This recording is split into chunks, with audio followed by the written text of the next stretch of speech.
శరీరంలోకి, మన బాడీలోకి మనకు అన్యాయం చేసే వైరస్ ఏ విధంగా వెళ్తుంది, వెళ్ళిన తర్వాత ఎలా చనిపోతుందో ఇప్పుడు మనం తెలుసుకుందాం.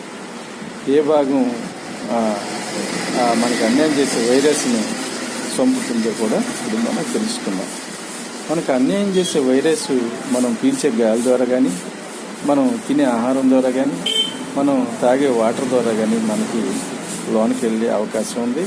ఒక్కోసారి నోట్లో ఆ వైరస్, మనకు అన్యాయం చేసే వైరస్ నోట్లో తప్పుకుందనుకో, గొంతులో కూడా తప్పుకుందనుకో, మరి ఒక్కోసారి ఆహారం పోయి గొట్టంలో కూడా తప్పుకుందనుకో, ఒక్కోసారి పొట్టలోకి వెళ్ళి మరి తప్పుకోవటం అనేది చాలా కష్టం. ఎందుకు తప్పుకోలేకపోతుంది? పొట్టలోకి వెళ్ళిన తర్వాత గొంతులో అయితే తప్పుకుంది, నోట్లో తప్పుకుంది, మరి పొట్టలో ఎందుకు తప్పుకోలేకపోతుంది అంటే, మన పొట్టలో, మన జీర్ణ వ్యవస్థలో హైడ్రోక్లోరిక్ ఆమ్లం అని యాసిడ్ ఉంటుంది. ఈ యాసిడ్ చాలా పవర్ఫుల్గా అగ్నిగోళం లాగా ఉంటుంది, సూర్యగోళం లాగా ఉంటుంది.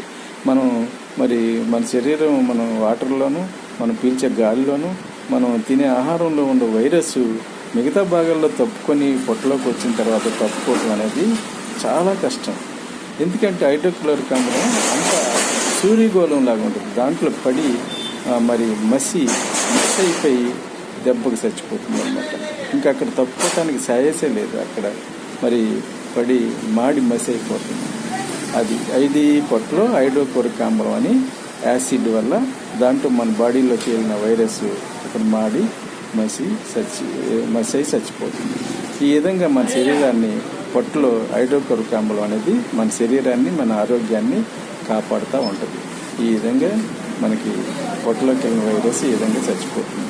Thank you. Please subscribe and like. Thank you.